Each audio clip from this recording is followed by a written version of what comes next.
अनुजा, ऐसा तो नहीं था कि सीएम चेहरा सामने इसलिए नहीं किया क्योंकि सीएम चेहरा कौन होगा इसको लेकर पशोपेश की स्थिति थी, या बीजेपी ने ऐसा तो नहीं सोचा कि पहले चुनाव जीत लेते हैं, शिवराज सिंह चौहान को मेहनत कर लेने देते हैं, वसुंधरा राजे को मेहनत कर लेने देते हैं, रमन सिंह को मेहनत कर लेने देते हैं, जीत जाएंगे, उसके बाद कह देंगे तो मान ही लेंगे क्योंकि कैडर बेस्ड पार्टी है, मना कौन करेगा? पूर्णिमा जी, ये बहुत ही छोटी और मतलब it will not come in a very good test. मुझे लगता है कि ये बात अच्छी नहीं लगेगी बोलते हुए कि उनको काम कर लेने देते हैं। मैं आपको एक बात बताऊं, मैं भी यहाँ बैठी हूँ, मुझे कोई पोस्ट मिले नहीं मिले, इससे मेरे काम से पोस्ट मिलनी चाहिए, पोस्ट से काम नहीं आना चाहिए।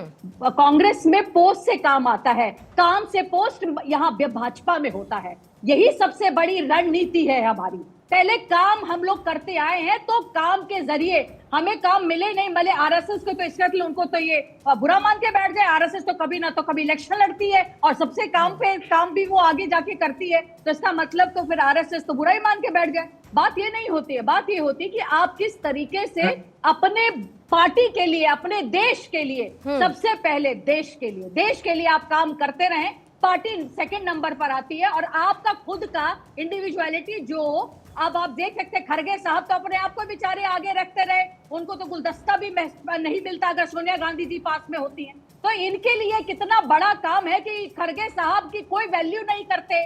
वो राहुल गांधी जी अचानक से कहीं से आ जाते हैं, पार्लियामेंट में आके ऑर्डिनेंस फाड़ के फेंक देते हैं। प्रणब मुखर्जी ने भी किससे मुखरता से ये बातें सामने रखी है इनके बारे में, कांग्रेस का क्या हाशर है। तो मुझे इस बात की खुशी है कि भाजपा कांग्रेस की तरह एरोगेंट नहीं है, वो हर एक आदमी को चांस देती है, चाहे वो ओबीसी से हो, चाहे वो आदिवासी हो। आज हमारे वर्ल्ड में जो इंडिया जो लीड कर रही है वो एक ओबीसी और एक आदिवासी लीड कर रहे हैं। तो ये इनको समझ में खैर कांग्रेस के परे है, मुझे इसमें तो खैर ज्यादा जाना भी नहीं है, क्योंकि जो कैडर बेस्ड पार्टी है आपने कांग्रेस के लिए काफी काउंटर पहले से ही तैयार कर दिए हैं। आपने कांग्रेस के लिए काफी काउंटर पहले से ही तैयार कर दिए हैं। जल्दी से एक प्रतिक्रिया देवाशीष जरारिया साहब आपसे लेती हूँ, उसके बाद अदिति मैं आपके पास आऊंगी। जवाद साहब भी इस पर रिएक्ट करना चाह रहे हैं। जवाद साहब आपके पास मैं आती हूँ, लेकिन जरारिया साहब, क्योंकि आप बीजेपी के अगर आप मध्य प्रदेश और छत्तीसगढ़ में देखेंगे, एक तरफ आदिवासी, दूसरी तरफ ओबीसी चेहरा, ये दो बीजेपी की रणनीति क्लियर है 2024 को ध्यान में रखते हुए,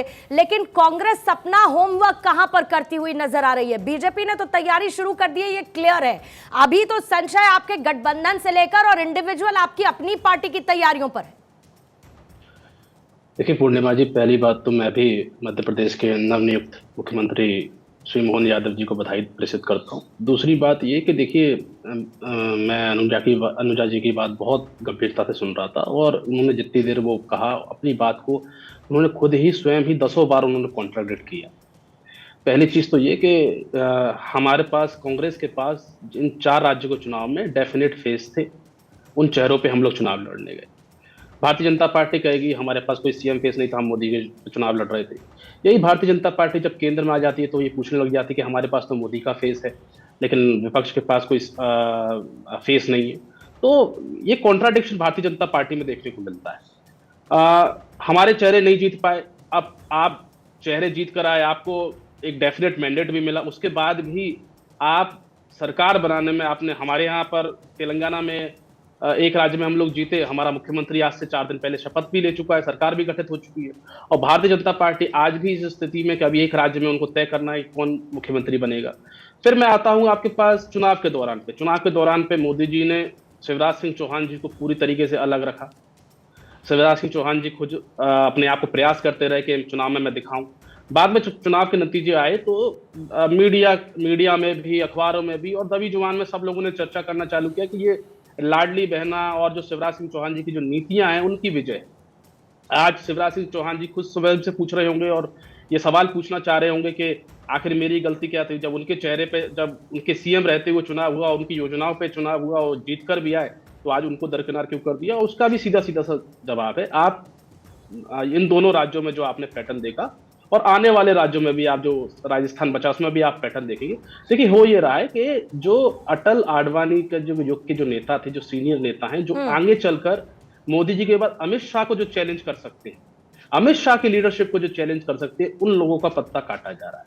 अब इत्तेफाक ये है कि इस समय भारतीय जनता पार्टी किसी भी तरीके से नरेंद्र मोदी जी जरारिया और साहब, अमित शाह योग से जरारिया नहीं, साहब, मुझे आपने अभी जो बात बोली, आपने अभी जो बात बोली, मुझे आपकी G23 आपकी याद आ जाती है। ग्रुप ऑफ मिनिस्टर्स जो थे कांग्रेस में, एक भी सीनियर लीडर, बेहतर लीडर सिर्फ इसीलिए नहीं पनप पाया या उसको वो पोजीशन नहीं मिल पाई कि कहीं राहुल गांधी चैलेंज ना हो जाए सर।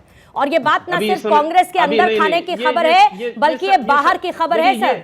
कांग्रेस में मैं कहती हूँ कि आप बताइए ना, मैं कहती हूँ कि अंदर आकलन तो कीजिएगा सर। देखिए ना, हम लोग चुनाव हारे, हमारे पास सर आपके लिए तो राहुल गांधी के अलावा कोई और लीडर है ही नहीं। आपके अच्छे लीडर खत्म होते जा रहे हैं। आप नहीं, राहुल गांधी जी किस पद पे हैं? राहुल गांधी जी कांग्रेस में किस पद पे? आप बताइए ना। सर आपने तो पूरी कोशिश की कि वो पद ले ले, लेकिन उन्होंने ही मना कर दिया और फिर वो छुट्टियां बिताने बाहर चले गए। उन्होंने कह दिया कि मैं कोई पद नहीं लूंगा। और चुने हुए राष्ट्रीय अध्यक्ष मल्लिकार्जुन खड़गे जी हैं, जो कि दलित समाज से सर उसमें भी पहले गहलोत जी को चाहते थे आप बने, फिर उन्होंने मना कर दिया। उन्होंने कहा मैं राजस्थान में ही अच्छा हूँ, फिर आपने मल्लिकार्जुन खड़गे को पद दे दिया।